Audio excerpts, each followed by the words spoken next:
अस्सलामुअलैकुम दोस्तों, क्या हाल चल रहा है। तो भाईजान, ब्रेकिंग न्यूज़ आ गई है। ओमान में आज जुल्हज का चांद नज़र नहीं आया।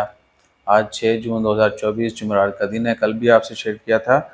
तो आज चांद नज़र नहीं आया, लिहाजा इंशाल्लाह ताला खैर कल को जो है जुल्क़द की 30 तारीख होगी और परसों को जुल्हज की पहली तारीख। ठीक है जी, 8 को। तो उस हिसाब से फिर ईद जो है, ईद उल अज़हा, वो बनती है 17 जून 2024 बरोज़ सोमवार। इसी तरह ना भाईजान, अयवा 17 जून को सोमवार है। सो तैयारियां पकड़ लें, इंशाल्लाह ताला खैर लेट नाइट या फिर संडे तक जो है अनाउंसमेंट हो जाएगी। छुट्टियों की भी छुट्टियां जो है 9 पक्की हो गई आपकी। 9 को और 17 को जो है सोमवार है, तो एक दिन पहले इतवार, अगे 4 तो दिन बचते हैं। ईद तो बाद भी 3 दिनों की ईद है, समझ गए कि नहीं।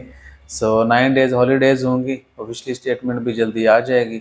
बाकी खबरों में आरोपी की तरफ से थे कि जिनके व्हीकल जो हैं डिटेन किए हुए आरोपी ने, वो जल्द से जल्द अपनी इंश्योरेंस कंपनी या जो भी मामला हैं वो रफा दफा करवाएं, वरना जो ऑनर्स हैं उनके खिलाफ एक्शन लिया जाएगा और गाड़ियाँ अलातुल कैंसिल और जब्त भी की जा सकती हैं और जुर्माने भी होंगे जो ये काम नहीं करवाएंगे।